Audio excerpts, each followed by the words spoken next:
भारत की आबादी दुनिया में नंबर 1, पर क्या कभी ये सोचा है कि ऐसा है क्यों? चलिए आज इसी सवाल की तह तक चलते हैं। आंकड़ा देखिए, 147 करोड़। जी हाँ, 1.47 बिलियन लोग। हम चीन से भी आगे निकल चुके हैं।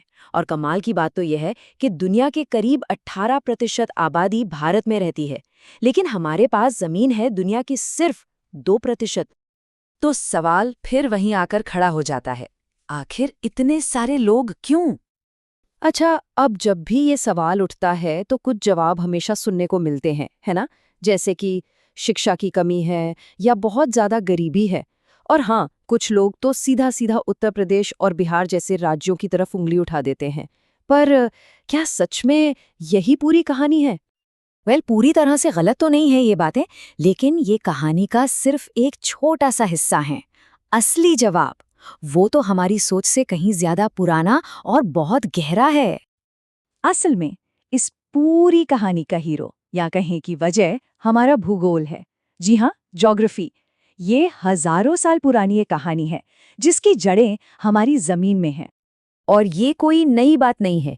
ये जानकर हैरानी होगी, भारत की आबादी हमेशा से ही बहुत ज्यादा रही है। आज से 1000 साल पहले भी, 2000 साल पहले भी। एक वक्त था जब दुनिया का हर तीसरा इंसान, सोचिए, हर तीसरा इंसान भारतीय था। और इस सब का कारण है एक भौगोलिक खजाना, भारत गंगा का मैदान। ये कोई मामूली मैदान नहीं है, ये दुनिया का सबसे बड़ा, सबसे उपजाऊ जलोढ़ मिट्टी वाला इलाका है। यही वो जगह है जिसने सदियों से इतनी बड़ी आबादी को पाला पोसा है। लेकिन ये उपजाऊ मैदान, ये बना कैसे? इसके पीछे है एक जबरदस्त इंजन, एक पावर हाउस, और वो है दुनिया की सबसे ऊंची पर्वत श्रृंखला, हमारा हिमालय।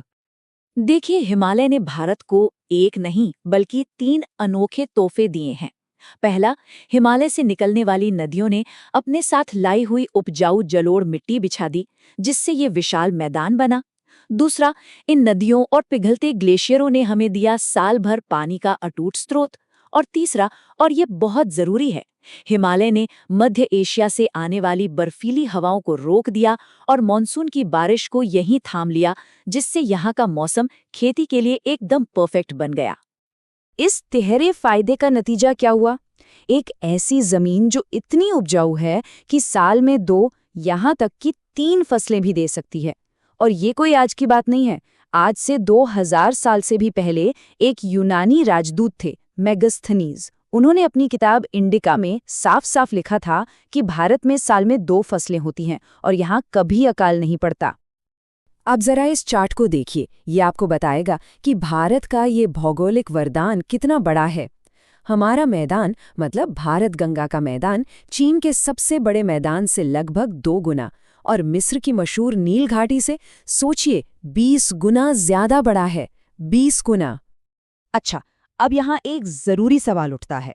अगर भारत का भूगोल इतना शानदार है, तो फिर इतने सालों तक चीन की आबादी हमसे ज्यादा क्यों थी?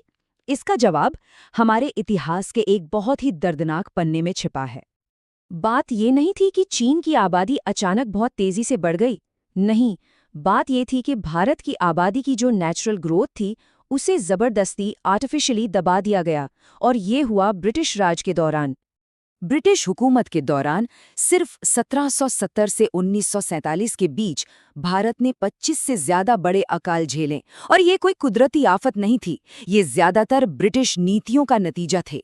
इन अकालों में लगभग 3.5 करोड़, जी हाँ, आपने सही सुना, 3.5 करोड़ भारतीयों की जान चली गई। इस आंकड़े को जरा पर्सपेक्टिव में रखते हैं। पूरी दुनिया में पहले विश्व युद्ध में जितने लोग मारे गए थे, ये संख्या उससे भी 4 गुना ज्यादा है। ये एक ऐसी त्रासदी थी जिसने भारत की जनसंख्या की कहानी को पूरी तरह से बदल कर रख दिया। फिर आई आज़ादी। आज़ादी के बाद भारत में फिर कभी वैसा भयानक अकाल नहीं पड़ा। हरित क्रांति हुई, नीतियां सुधरीं और भारत की आबादी अपनी नेचुरल रफ्तार पर वापस आने लगी। लेकिन अब कहानी में एक नया मोड़ आ गया है। आज जैसे जैसे शिक्षा और स्वास्थ्य सेवाएं बेहतर हुई हैं, भारत की आबादी अब स्थिर हो रही है। देखिए, किसी भी देश की आबादी को स्थिर रखने के लिए जो टोटल फर्टिलिटी रेट यानी TFR चाहिए, वो होता है 2.1। और भारत का TFR आज 1.9 है, मतलब रिप्लेसमेंट लेवल से भी नीचे। इसका सीधा सा मतलब ये है कि अब से कुछ दशकों बाद भारत की आबादी असल में कम होनी शुरू हो जाएगी। तो अगली बार जब कोई ये सवाल करे कि भारत में इतनी भीड़ क्यों है, तो जवाब ये नहीं है कि हम ओवर पॉपुलेटेड है। असली जवाब ये है कि हम भौगोलिक रूप से इतने खुशकिस्मत, इतने ब्लेस्ड रहे हैं। लेकिन कहानी यहाँ खत्म नहीं होती, इसमें एक दुखद मोड़ भी है। वही भौगोलिक इंजन, वही हिमालय और नदियाँ जिन्होंने हमें सदियों तक संभाला है, आज वो खुद एक बहुत बड़े खतरे में हैं। क्लाइमेट चेंज की वजह से हिमालय के ग्लेशियर्स, जो हमारी नदियों का स्रोत हैं, वो 65% ज्यादा तेजी से पिघल रहे हैं। मॉनसून का पूरा पैटर्न बिगड़ रहा है, कभी सूखा, कभी बाढ़। हमारी नदियां या तो प्रदूषित हो रही हैं या सूख रही हैं, और जिस जमीन के पानी यानी ग्राउंड वाटर पर हम निर्भर हैं, वो भी खतरनाक तेजी से घट रहा है। तो सवाल अब ये है, भारत गंगा का ये मैदान जो हमेशा से हमारा सबसे बड़ा आशीर्वाद रहा है, क्या वो आने वाली पीढ़ियों के लिए एक अभिशाप बन जाएगा? इस कुदरती वरदान को बचाना अब हम सब की जिम्मेदारी है।